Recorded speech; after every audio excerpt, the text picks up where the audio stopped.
November 1963, Bayonne, New Jersey. The inspectors climbed the steel ladders bolted to the side of tank number 6234, their breath visible in the cold autumn air.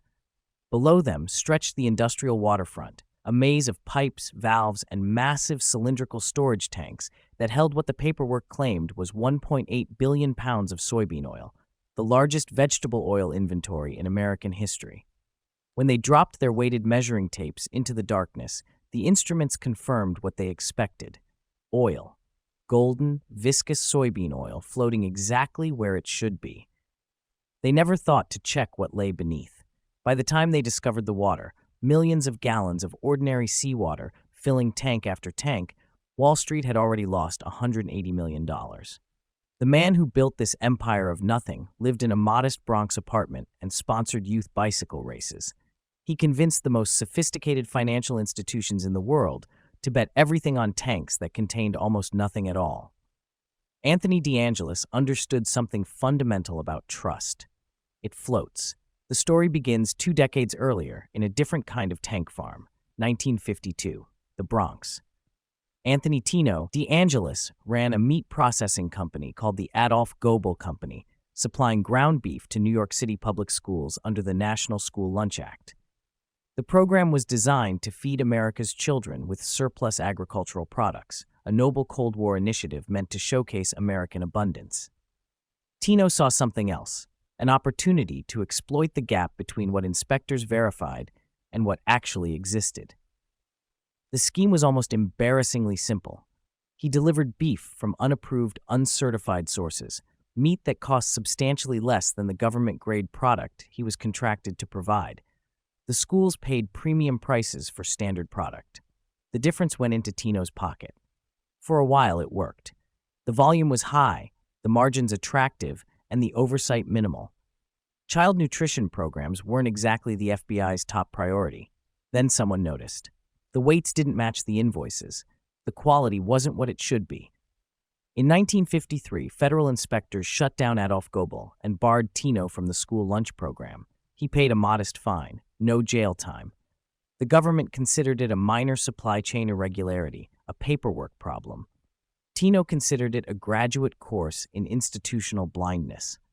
He learned that large organizations trusted their own documentation more than physical reality. He learned that volume created the illusion of legitimacy. Most importantly, he learned that if you made the fraud complex enough, nobody wanted to untangle it. He needed a new product. Something fungible, something traded in massive quantities, something stored in places inspectors couldn't easily access. Something where the gap between paper and reality could stretch wide enough to hide an empire. He chose vegetable oil. 1955. The Eisenhower administration launched Food for Peace, officially known as Public Law 480. The program authorized the sale of American agricultural surplus to developing nations, with payment often coming in local currencies rather than dollars. The goal was geopolitical: bind emerging nations to American interests through food dependency, dispose of mounting grain surpluses, and create markets for American agriculture. The mechanism was perfect for someone like Tino: high volume, international shipping, complex logistics, and government contracts that carried an aura of patriotic legitimacy. Tino founded Allied Crude Vegetable Oil Refining Corporation in a rented office in Bayonne, New Jersey, directly across the Hudson River from Manhattan's financial district. The location wasn't accidental. He could see Wall Street from his window. He positioned Allied as an exporter, a middleman in the Food for Peace supply chain. The company would buy American soybean oil, store it in massive tank farms along the New Jersey waterfront, then ship it to foreign buyers. Simple, clean, legitimate. The federal government needed reliable exporters. Allied appeared reliable. Tino cultivated relationships with Department of Agriculture officials, presenting himself as a patriot businessman facilitating American foreign policy. He wasn't wrong. Food for Peace shipped billions of pounds of commodities annually. Someone had to handle the logistics. Why not Allied? By 1960, Allied Crude Vegetable Oil was processing tens of millions of pounds of soybean oil monthly. Tino leased 150 massive storage tanks at the Bayonne tank farm, industrial cylinders ranging from 30,000 to 50,000 gallons each, connected by a labyrinth of pipes and valves that spanned the waterfront like industrial circulatory system. The tanks stood 5 stories tall, rusted steel giants that groaned in winter winds. This was his kingdom. This was where paper became reality, where numbers on warehouse receipts transformed into collateral worth millions. This was where the greatest financial fraud in American history was born from a simple fact of chemistry. Soybean oil has a specific gravity of approximately 0.917 to 0.925. Water has a specific gravity of exactly 1.0. Oil is lighter than water. Oil floats on water. Always. Universally. Predictably. Tino De Angelis built his empire on this immutable physical law. The fraud's mechanics were almost elegant in their simplicity. Fill a storage tank with seawater, cheap, plentiful, invisible beneath the surface. Pump in a thin layer of soybean oil, just enough to coat the top 18 inches. When an inspector arrived to verify the contents, he would see golden vegetable oil stretching across the tank's diameter. He would drop a weighted measuring tape from the top access hatch. The tape would pass through oil, register the substance, and everyone would record the tank as full of oil. Nobody measured the bottom. Nobody checked the sides. Nobody questioned whether 45,000 gallons of oil really occupied a tank that should hold 45,000 gallons of oil. The physics made the fraud nearly undetectable through standard inspection procedures. The paperwork made it invisible to financial institutions. But the tanks themselves created a different problem.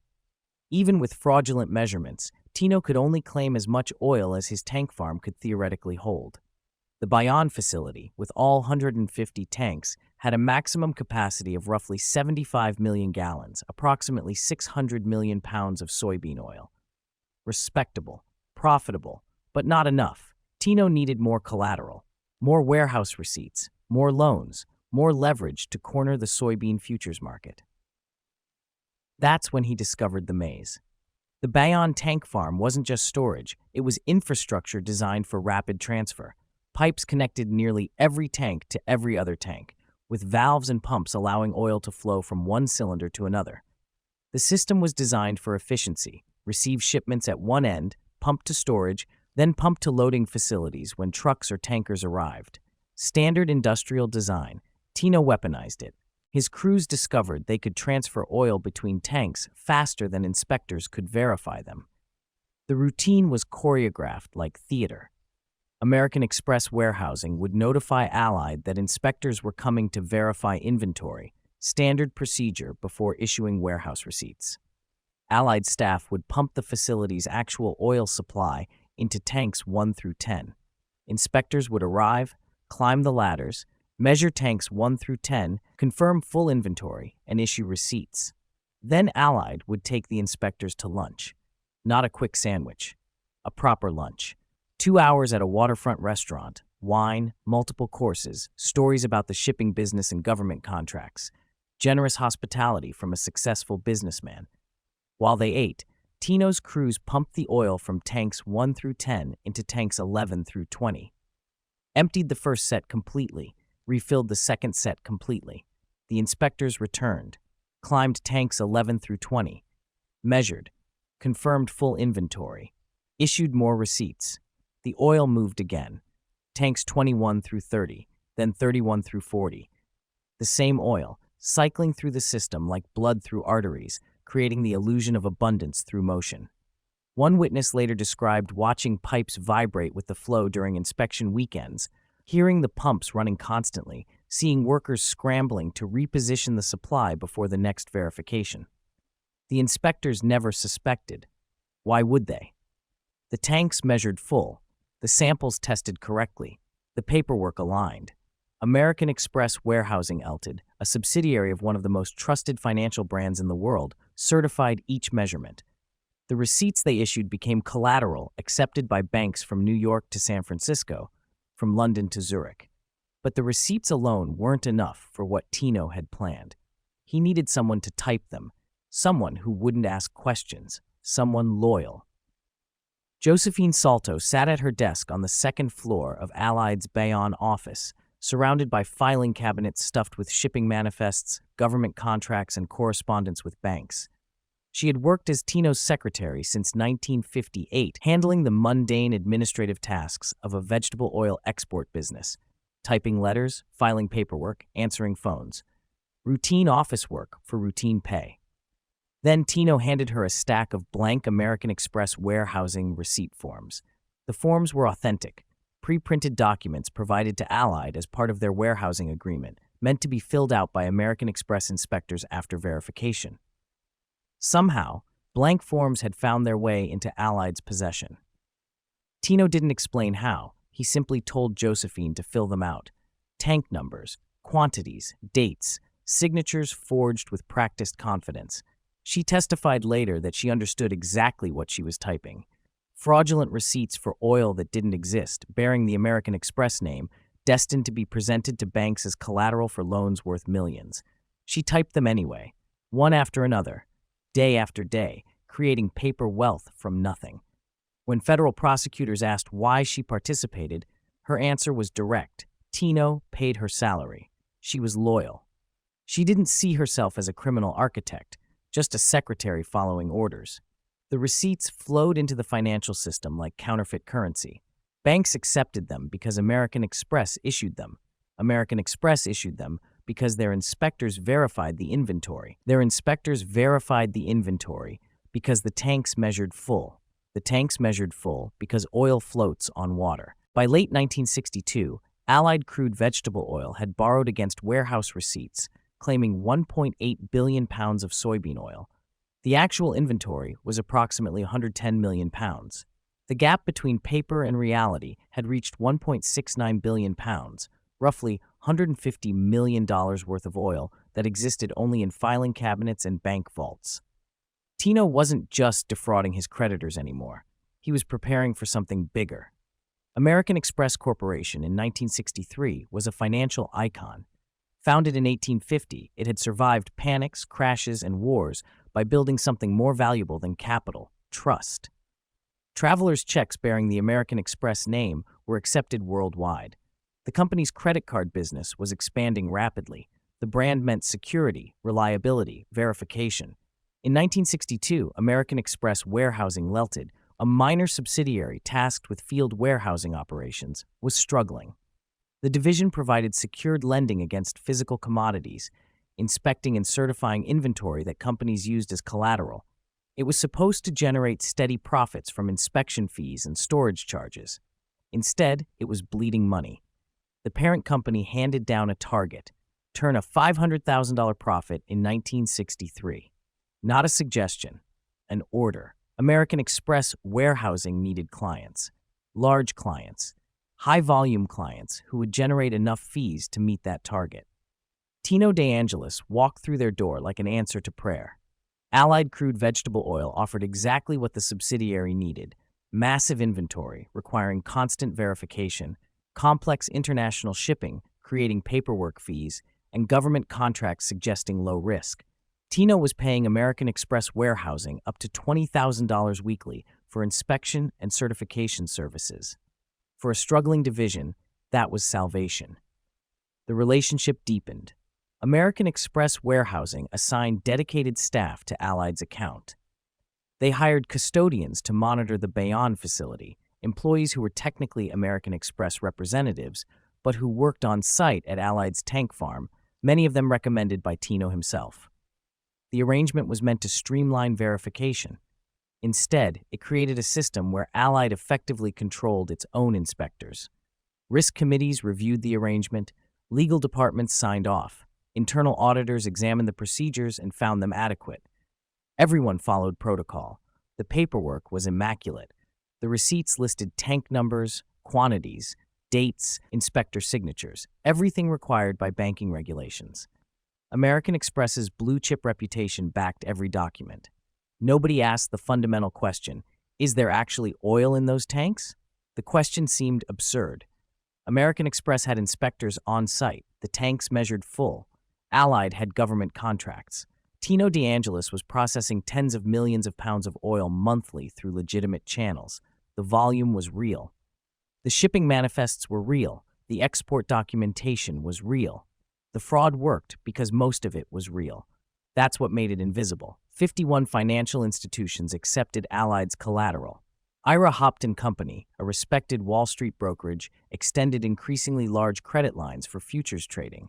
Williston and Bean, another established firm, facilitated transactions. Bank of America, Chase Manhattan Bank, Continental Grain Company, Bunge Corporation. The list read like a directory of American and international finance. Everyone wanted a piece of the vegetable oil boom, because by 1963, Tino wasn't just running a fraud, he was cornering a market. Commodity markets operate on leverage. A futures contract allows you to control large quantities of a product by putting down a small percentage as margin. If prices rise, your profit multiplies. If prices fall, your losses multiply faster. The system is designed for producers and consumers to hedge risk, farmers locking in harvest prices, food manufacturers securing supply costs. But the system also allows for speculation on a scale that dwarfs physical reality. Tino DeAngelis understood this perfectly. He began accumulating soybean oil futures contracts in early 1963, using his fraudulent warehouse receipts as collateral to post margin with brokers. Each receipt represented oil he claimed to own, oil he could theoretically deliver if contracts matured. The brokers accepted this because American Express certified the inventory. By mid-1963, Allied had contracted to buy 20,000 tank cars of soybean oil, approximately 1.2 billion pounds, worth roughly $120 million. The position was staggering. For every 10-cent movement in price per pound, Tino stood to gain or lose $12 million. He wasn't trading oil anymore. He was trading risk itself, leveraged to a degree that should have terrified everyone involved. But the math seduced them. Soybean oil prices had been relatively stable throughout 1962, trading in a narrow range around $8 to $9 per hundredweight. Then geopolitical rumors began circulating. The Soviet Union, suffering from agricultural failures, was negotiating to purchase American wheat. Wall Street analysts speculated further. If the USSR needed wheat, perhaps they needed vegetable oil too. Reports suggested Soviet sunflower crops had also failed. The market responded. Trading volume increased. Prices began climbing. August 1963, $9 per hundredweight. September, $9.50. October, $10. Tino's paper profits swelled into tens of millions. His brokers, watching the position grow, saw a client with apparent genius timing and massive physical inventory backing his bets. Banks competed to extend him credit. Allied crude vegetable oil looked like the smartest trade on Wall Street. The fraud was feeding on itself. Rising prices justified more borrowing. More borrowing allowed larger futures positions. Larger positions pushed prices higher. Tino was manipulating the market simply by participating in it, using money borrowed against non-existent oil to buy contracts for future oil, creating a spiral of leverage built on nothing but paper and faith. In 6 weeks during autumn 1963, soybean oil climbed from $9.20 to $10.30 per hundredweight. The rise was sharp enough that industry analysts questioned whether fundamentals justified it. Some suspected manipulation.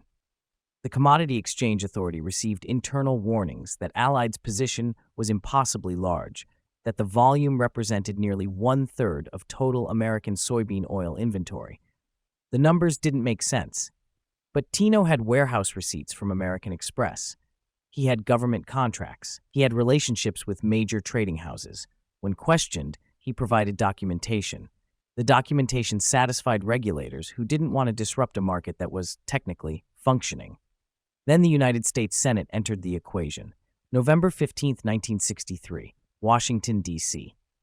The Senate debate over wheat sales to the Soviet Union had been contentious for months. Hawks viewed it as feeding the enemy. Dove saw it as building trade relationships that might reduce Cold War tensions. Agricultural interests saw it as a solution to massive grain surpluses depressing domestic prices. The debate stalled. Senators couldn't reach consensus.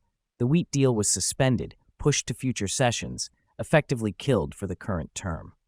The news hit commodity trading floors like a shockwave. If the wheat deal died, the Soviet agricultural crisis was less severe than markets believed. If Soviets weren't buying wheat, they weren't buying vegetable oil either. The entire geopolitical narrative supporting soybean oil prices evaporated in a single afternoon. November 15th, 4 p.m. Soybean oil futures opened at $10.30 per hundredweight. By market close, they had dropped to $9.80. November 16th, 8.90.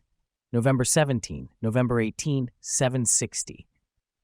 In 72 hours, the market had collapsed 26%. Tino De Angelis was hemorrhaging millions daily. His futures positions, leveraged to maximize gains on the way up, were now maximizing losses on the way down.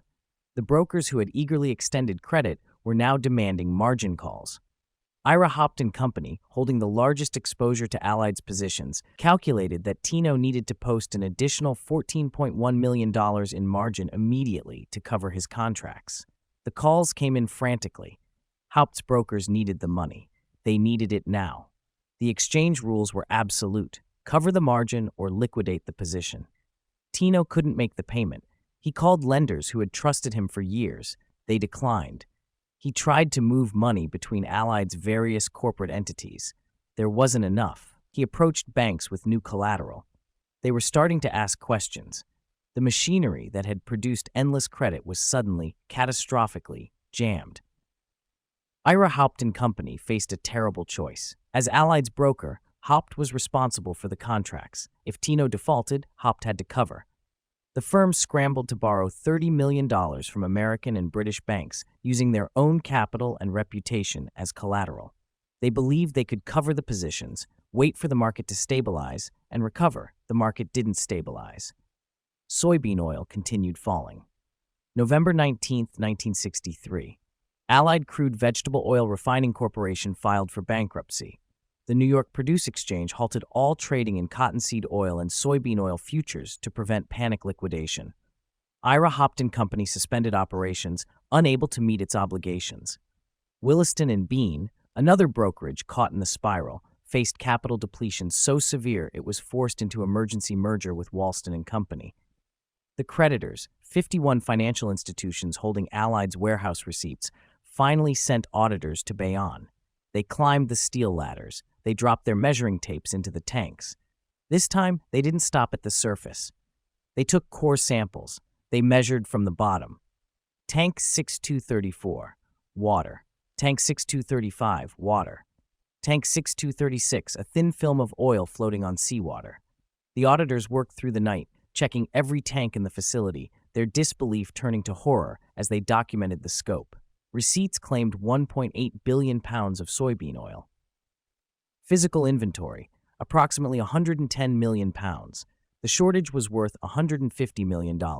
Wall Street descended into chaos, but America didn't notice, because on November 22, 1963, 3 days after Allied's bankruptcy, a different headline consumed the nation. Dallas, Texas, November 22, 1963, 12:30 p.m. Central Time. President John F. Kennedy was pronounced dead at Parkland Memorial Hospital 30 minutes after being shot while riding in an open motorcade through Dealey Plaza.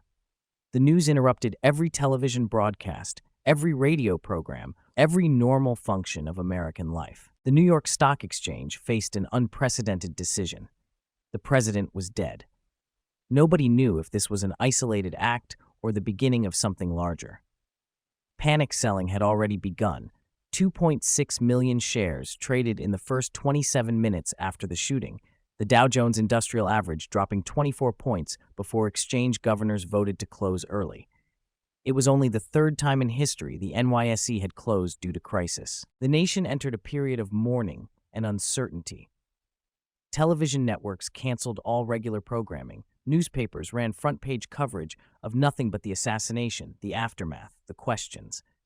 On November 24th, the entire country watched live as Jack Ruby shot Lee Harvey Oswald in the basement of Dallas Police Headquarters. The salad oil scandal evaporated from public consciousness. Some financial newspapers covered Allied's bankruptcy and Haupt's collapse. The Wall Street Journal ran updates on the developing crisis. But mainstream media had no space for commodity fraud when the president was dead.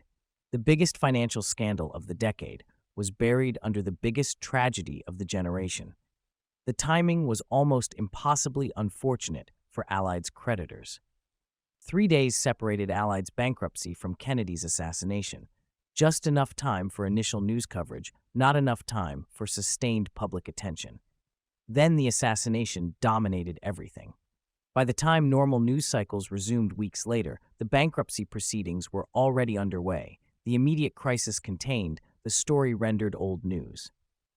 Some financial historians have argued the assassination's timing allowed the fraud's full scope to be hidden, that regulatory failures and institutional complicity received less scrutiny than they deserved because public attention was elsewhere.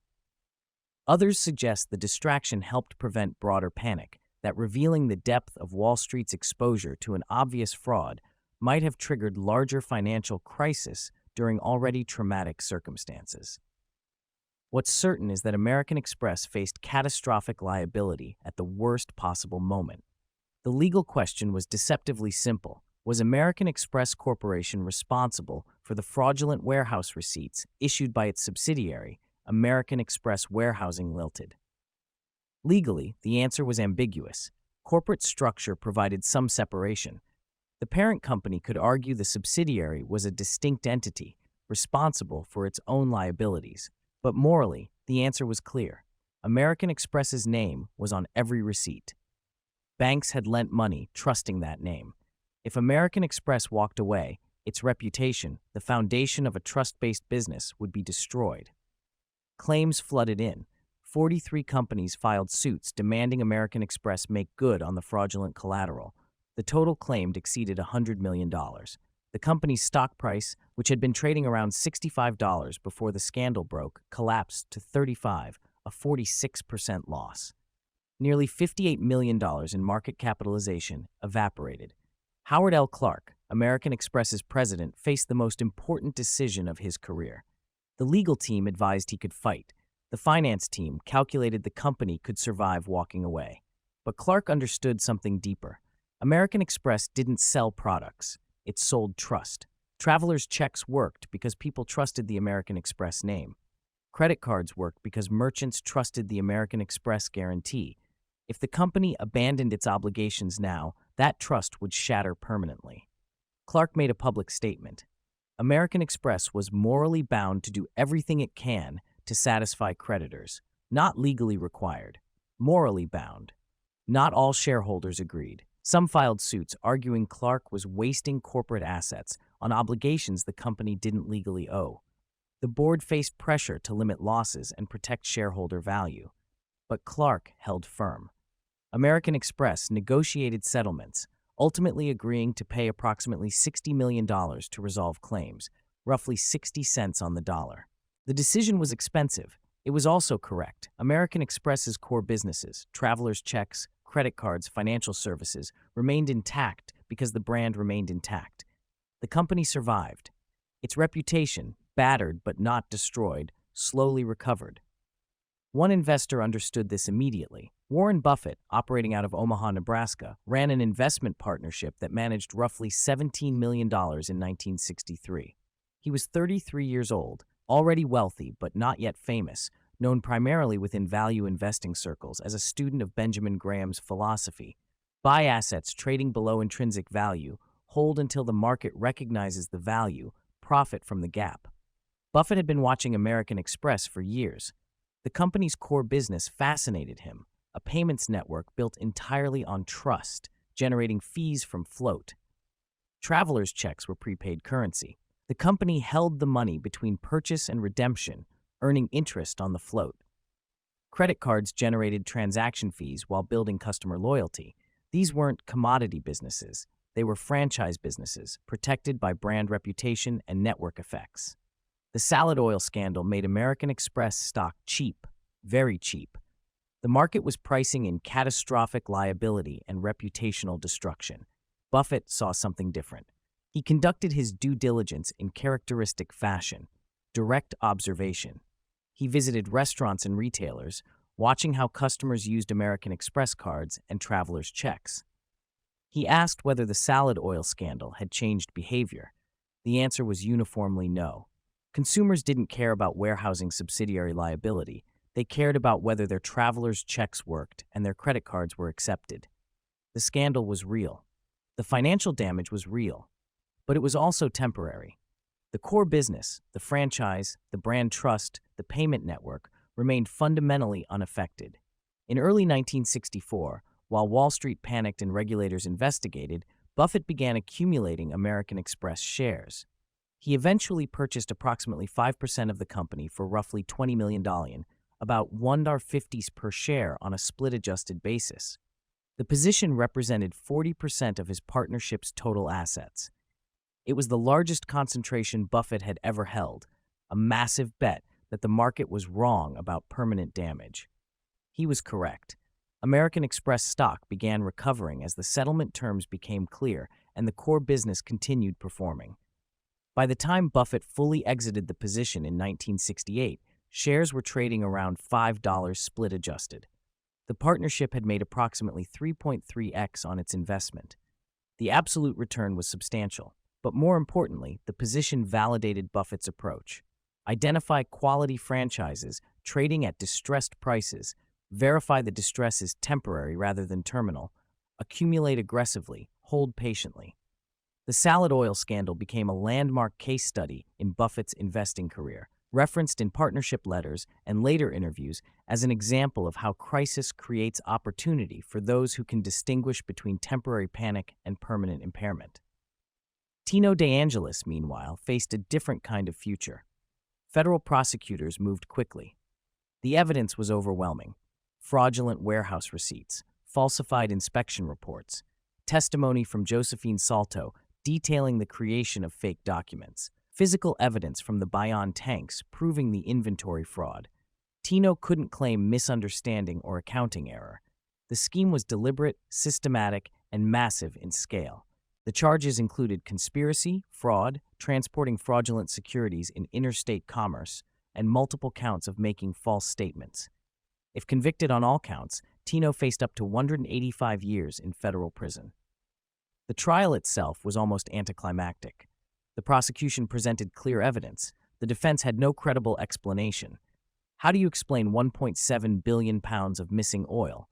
How do you justify forged American Express receipts? Tino's lawyers attempted to argue complexity, suggested that sophisticated financial institutions should have detected the fraud, implied that the victims were partly responsible for their own losses through inadequate due diligence.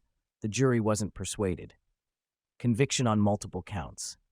Sentencing: 7 years in federal prison, 7 years, for $150 million in fraud, for bankrupting major financial institutions, for nearly triggering a broader financial crisis. The sentence seemed remarkably light, even by 1960s standards. Some analysts suggested that Tino benefited from the scandal's timing. Courts and prosecutors were reluctant to inflame financial markets that were already stressed from Kennedy assassination aftermath and broader economic concerns.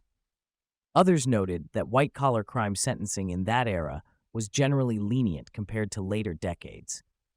Tino served his time quietly. No dramatic prison interviews, no tell-all memoirs. He disappeared into federal custody in 1965 and emerged in 1972, 57 years old, theoretically rehabilitated. He lasted 3 years before attempting another fraud. 1975. Angelo De Angelis. Tino had started using his middle name, launched a new business venture. This time, hog futures. The commodity was different. The method was familiar. He established a company claiming to own vast herds of hogs, offering investment opportunities in pork belly futures. The scale was smaller than Allied's oil scheme, only $7 million in fraudulent positions. But the psychology was identical. Exploit trust, create paper assets, leverage institutional reluctance to verify physical reality. Federal investigators caught him quickly. The scars from the salad oil scandal were too fresh. Regulators were watching. Prosecutors moved aggressively. Second conviction. This time, 3 years in federal prison. Tino served the sentence and emerged in the late 1970s, now in his mid-60s, twice convicted of major financial fraud. He lived quietly afterward, gave no interviews, maintained no public profile. By all accounts, he spent his remaining years in the Bronx neighborhood where he'd started, no longer sponsoring youth bicycle races or cultivating political relationships. He died in 2009 at age 93. his obituaries running briefly in financial newspapers and Italian-American community publications. The coverage was minimal. Most people who read about the salad oil scandal in the 1960s had forgotten it. Younger generations had never heard of it. The fraud that once consumed Wall Street's attention had faded into specialized financial history, but the aftermath of what he created continued reverberating far longer than his prison sentences. By June 1965, 18 months after Allied's bankruptcy, the final accounting was devastating. 16 companies had been bankrupted directly by the scandal. 11 were firms controlled by DeAngelis, shell companies, and subsidiaries used to facilitate the fraud. 2 were respected Wall Street brokerages, Ira Hopton Company and Williston and Bean. American Express Warehousing Limited was liquidated entirely. 2 major shipping companies, including Isbranson Shipping Line, collapsed under bad debt exposure. International trading houses Bunge Corporation and Continental Grain Company both reported losses exceeding $10 million each. A total of 160 damage claims were filed, collectively seeking $219 million in compensation. The actual recoverable losses exceeded $180 million, equivalent to roughly $1.85 billion in 2024 dollars. Creditors recovered approximately 30 cents on the dollar through bankruptcy proceedings and American Express settlements. The human cost was harder to quantify. Hop's collapse cost roughly 12,000 retail brokerage clients their accounts, triggering emergency interventions by the New York Stock Exchange to prevent panic. Small investors lost life savings, retirement accounts evaporated. The stock exchange ultimately created a $9.5 million trust fund to partially compensate Hop's retail customers, a precedent that later influenced the creation of the Securities Investor Protection Corporation in 1970. Time magazine's retrospective in 1965 compared DeAngelis to history's greatest fraudsters. Charles Ponzi, who ran the original 1920s pyramid scheme bearing his name, had stolen perhaps $20 million. Lowell Burrell defrauded investors of approximately $14 million in the 1950s. Billy Sol Estes, whose agricultural scam collapsed in 1962, reached maybe $40 million. Only Ivar Kreuger, the Swedish match king, whose 1932 suicide revealed $500 million in fraudulent bonds, had operated at a larger scale than Tino. But regulatory response was minimal. No major legislation followed. No comprehensive reforms of commodity trading oversight. No restructuring of warehouse receipt verification.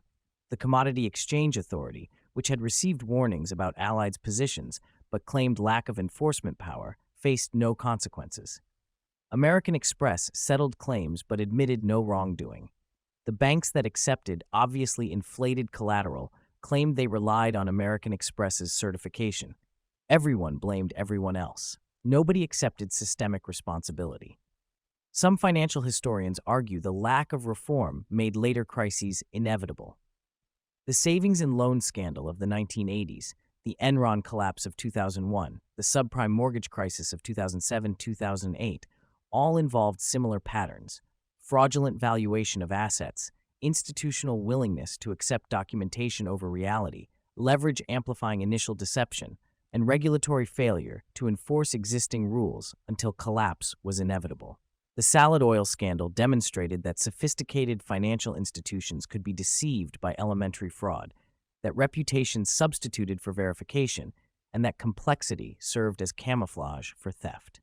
These lessons were learned, then forgotten, then relearned at exponentially greater cost. Tino DeAngelis showed that the gap between paper and reality could stretch wider than anyone thought possible, that trust was a vulnerability as much as an asset, and that oil floats on water until someone finally measures from the bottom. November 1963 remains one of the strangest months in American history. A commodity fraud that should have dominated financial headlines was buried under a presidential assassination. The greatest swindle of the post-war era became a footnote to national tragedy. Wall Street's exposure to elementary deception was overshadowed by Dallas's exposure of mortality and violence.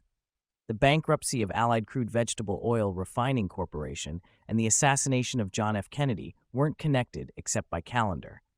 But their proximity created a historical accident that allowed the full implications of the fraud to be minimized, the institutional failures to be quietly resolved, and the systemic vulnerabilities to persist for decades. Tino DeAngelis died wealthy enough to be comfortable, old enough to have outlived most of his victims, and obscure enough that his obituary ran 3 paragraphs on page 18 of the financial section. The men who lent him hundreds of millions based on water and paperwork faded into retirement, their reputations intact because everyone agreed to forget.